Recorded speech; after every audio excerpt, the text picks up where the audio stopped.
Hey y'all, so early today I showed you what I had gotten from the store and asked you to guess what we're making. So we have our chicken that we have cleaned. We have our shrimp, our colossal shrimp. These are really big shrimp. So we're gonna cut these in half and use those. And we also have our down home sausage, which we have cut up.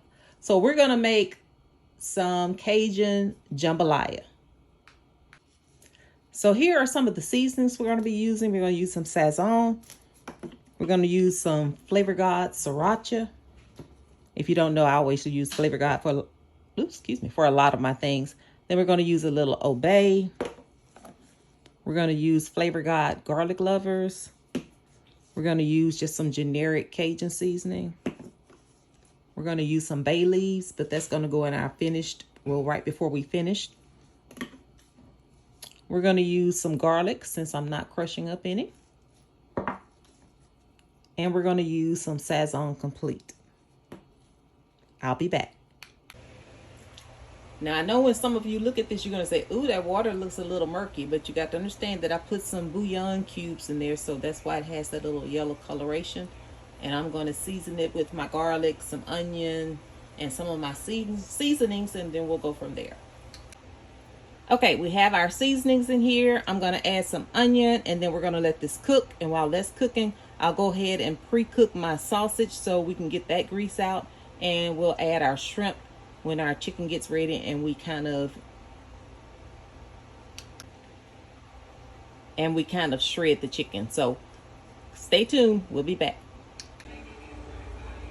Okay, so our chicken has completely cooked and I have kind of pulled it apart, not too much.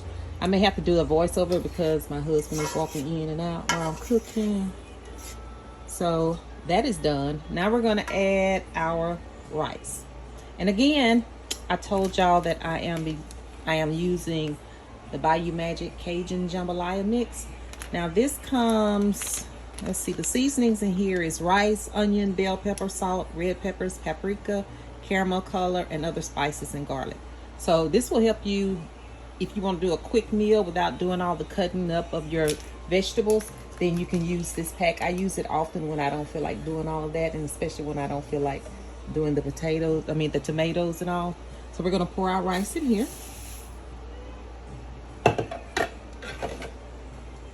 And we're going to mix this up real good.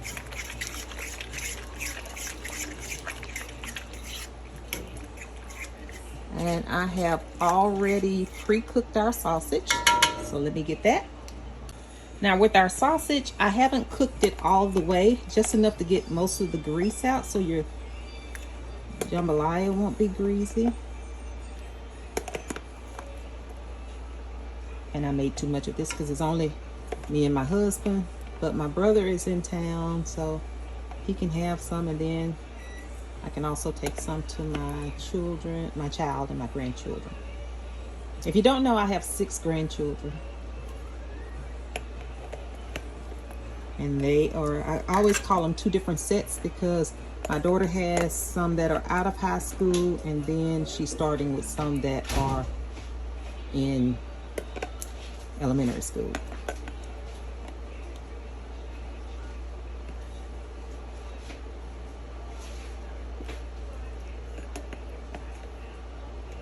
So this is the grease that we kind of pre-cooked out so it won't be so greasy. And I'm going to add some more chicken broth to here. Ooh, but doesn't that look good right now? And then, keep hitting my stand. And then we're going to add our shrimp as soon as this cooks down a little bit. Now before we add the chicken broth to this, I'm going to add some Rotel tomatoes because I didn't feel like boiling tomatoes and cutting those up. That's how my mother taught me to do them instead of buying them out the can.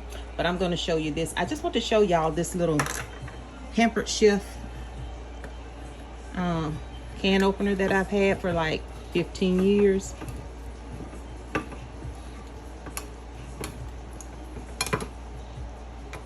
And then you just pop the top on it.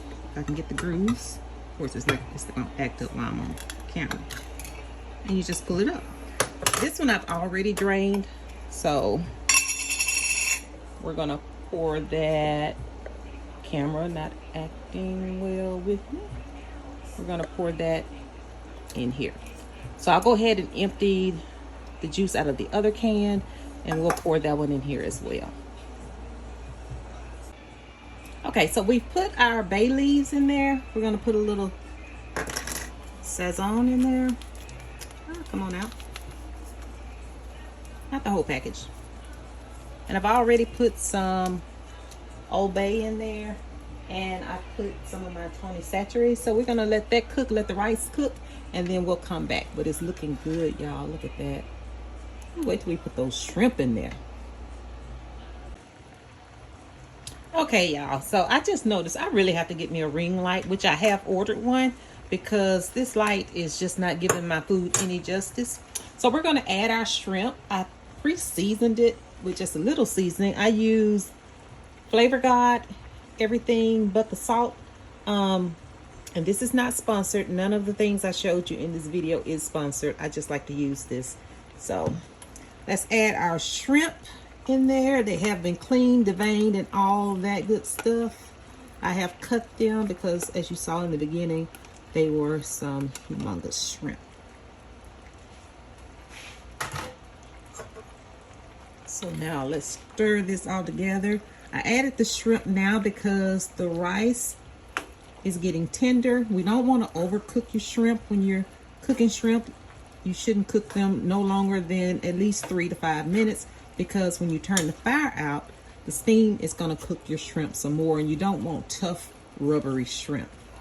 So we're going to let this cook for maybe about 5 more minutes, and then I think we'll be ready. Okay, y'all, it's time for the final results. Ooh, look at that. Doesn't it look good? So I'm going to taste a little bit. We do paper plates around this house right here, so put that right there.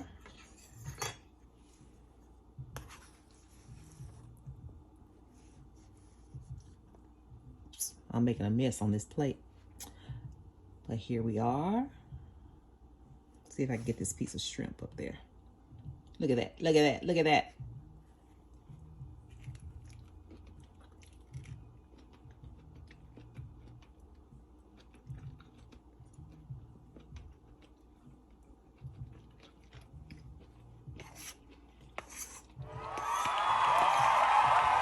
Yeah, it's hot.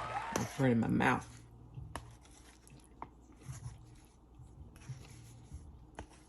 But it is so good.